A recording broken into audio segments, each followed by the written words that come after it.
war in Vietnam ended with the evacuation of the U.S. Embassy in Saigon. But for many who fought, there was no closure. Barry Peterson joined vets recently who returned to bring their wars to an end. We got mortared the first night. On Hill 52, Larry Thone's battlefield memories flooded back of a Marine First Lieutenant in 1968 on a hill thick with dust churned up by helicopters. You know, we had a job to do. That's the way we looked at it, and we did our job. But I think the toll that it took on the people of this country was pretty severe. Yeah, that's that mountain. He is visiting with a group of fellow Vietnam veterans. Being here helps him write an end to a searing chapter in his life. And I thought if I could see it in a different time frame, it would just help me feel better about the whole thing. Did it? Yes. Why? I see a very prosperous country, hardworking people.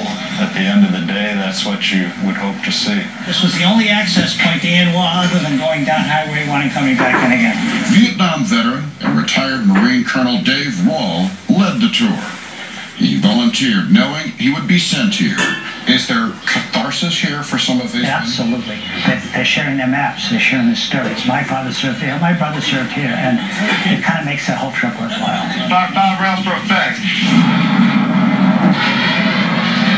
Much of the war in this area south of Da Nang was directed from the Anwa combat base.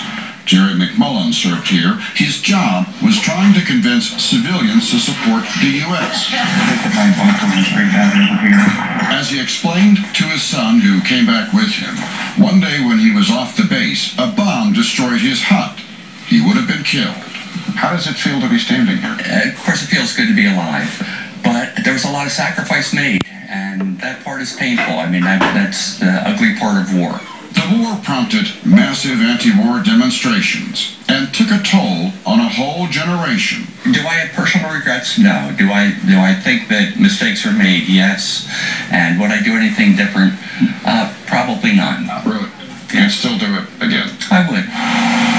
Because these men still believe that then, as now, that is what you do when your country calls.